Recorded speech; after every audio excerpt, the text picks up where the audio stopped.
আমি এখন দাঁড়িয়ে রয়েছি ফরিদপুর পৌরসভার 25 নং ওয়ার্ডের ভাজনডাঙ্গা এলাকায়।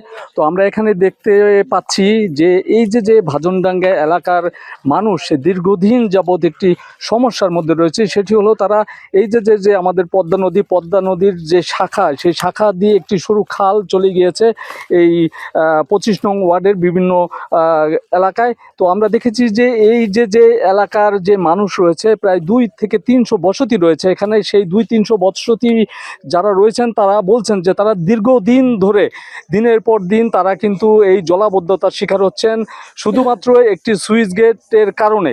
সুইচ গেট না থাকার কারণে কিন্তু তারা দিনের পর দিন প্রায় 3 থেকে 4 মাস তারা কিন্তু পানির নিচে থাকেন। তো এই বিষয়টি নিয়ে তারা বিভিন্ন সময়ে পৌরসভা সহ স্থানীয় যারা জনপ্রতিনিধি রয়েছেন তাদের কাছে বিষয়টি বলার পরও কিন্তু কোনো সুরাহা হয়নি।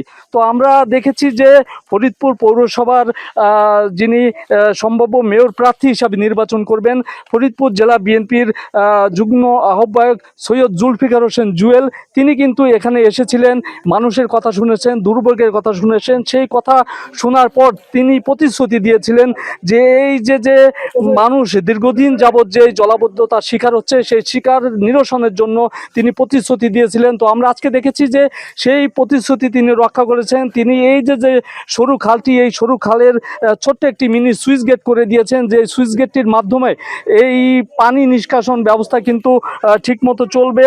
এবং এই এলাকার মানুষ যারা রয়েছেন তারা কিন্তু বলছেন যে আজকে যেই কাজটি করলো, এটি দীর্ঘদিন যাবৎ তারা কিন্তু নানাবিধ সমস্যার মধ্যে রয়েছিলেন। সেই সমস্যা সমাধানের জন্য যিনি কাজ করেছেন তিনি আজকে এখানে এসেছেন, এটি তিনি উদ্বোধন করেছেন। তো আমি একটু কথা বলতে চাই স্থানীয় 2-1 জনের সাথে। আমি আপনার কাছে জানতে চাই আপনাদের এই যে এই দীর্ঘদিনের সমস্যাটি, এটি কি সমস্যা ছিল?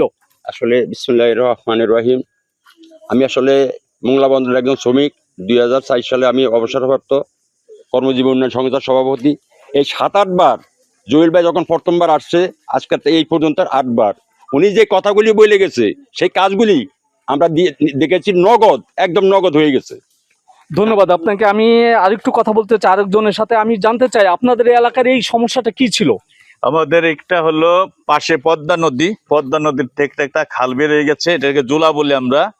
জুলাই যখন বর্ষার মৌসুমে পানি বাড়লেই পানিটা এই খাল দিয়ে ঢুকে চলে যায় লোকালয়ে চলে গেলে এই সাইডে 3 থেকে 400 পরিবার আছে, তারা পানি বন্ধ হয়ে যায়। পানি বন্ধ হয়ে গেলে এই মানে খুব দুর্ভোগ পোহাতে হয়। কিন্তু এই ব্যাপারে আজ পর্যন্ত এদের দুঃখ লাঘব করার জন্য কেউ পাশে দাঁড়ায় নাই।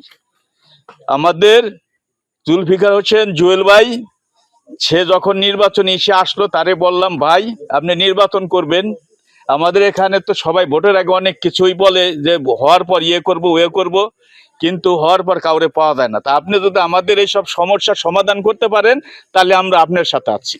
এবং ধন্যবাদ আপনাকে। আপনারা শুনছিলেন যে এই স্থানীয় যারা রয়েছেন তাদের কথা আমরা শুনছিলাম। তো আমি একটু কথা বলতে চাই আজকে যিনি এই গুরুত্বপূর্ণ একটি কাজ করে দিয়ে মানুষের মণিকোঠা জায়গা করে নিয়েছেন, সেই সৈয়দ জুলফিকার হোসেন জুয়েল। আমি আপনার কাছে জানতে চাইবো, আপনি দেখেছি আমরা যে বিভিন্ন সময় ফরিদপুর পৌরসভার বিভিন্ন কাজগুলো করছেন, যেগুলো বিশেষ করে আমরা জানি যে সরকারের করা হচ্ছে, সেগুলো আপনি ব্যক্তিগতভাবে করছেন, এটি যেমন প্রশংসিত হচ্ছেন, পাশাপাশি আপনার কি উদ্দেশ্য আছে এটি করার বিষয়ে?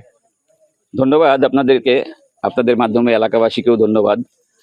আসলে আমি এখানে যাতায়াত করি বেশ কিছুদিন যাবৎ।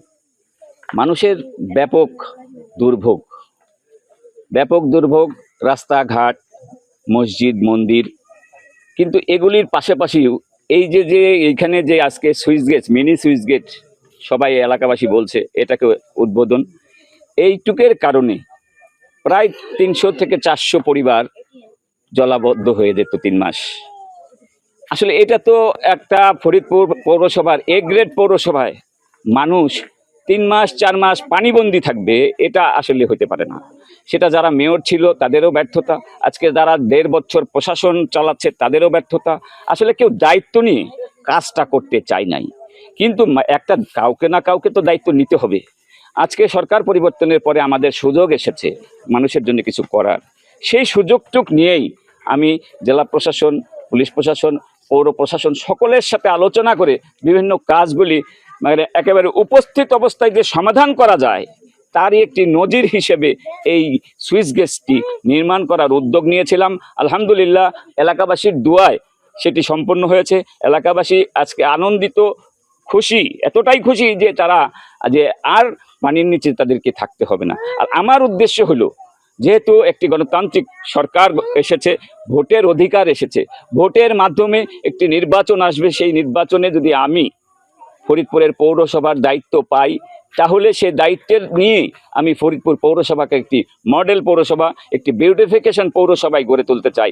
আমার ফরিদপুর পৌরসভা এ গ্রেড পৌরসভা, পানির নিচে 3 মাস থাকবে মানুষ, ট্যাক্স দিবে অথচ পানির নিচে থাকবে, ট্যাক্স দিবে পানির সাপ্লাই পাবে না, ট্যাক্স দিবে রাস্তা পাবে না, ট্যাক্স দিবে ওই ড্রেনেজ সমস্যা পাবে না। সেই ট্যাক্স এই পাবলিকের কাছ থেকে আমরা নিতে চাই না। আমরা ট্যাক্স নেব কিন্তু মানুষকে সুবিধা দিয়ে সেই ট্যাক্সটা আমরা নিতে চাই। ধন্যবাদ আপনাকে। আপনারা শুনছিলেন যে তিনি বলছিলেন যে ফরিদপুর পৌরসভার যেই অনুন্নত যেই এলাকাগুলো রয়েছে, সেই অনুন্নত এলাকাগুলোতে যেই সমস্যাগুলো রয়েছে, সেই সমস্যাগুলো সমাধানের জন্য তিনি ব্যক্তিগতভাবেও কাজ করছেন। তিনি বলছিলেন যে আগামীতে যদি তাকে পৌরসভার মেয়র হিসাবে দায়িত্ব দেওয়া হয় তাহলে তিনি ফরিদপুর পৌরসভাকে কিন্তু একটি উন্নত এবং মডেল পৌরসভা হিসাবে গড়ে তোলার জন্য কাজ করবেন। তো এই ছিল ফরিদপুরের ভাজনডাঙ্গা এলাকা থেকে আমার কাছে সবশেষ খবর।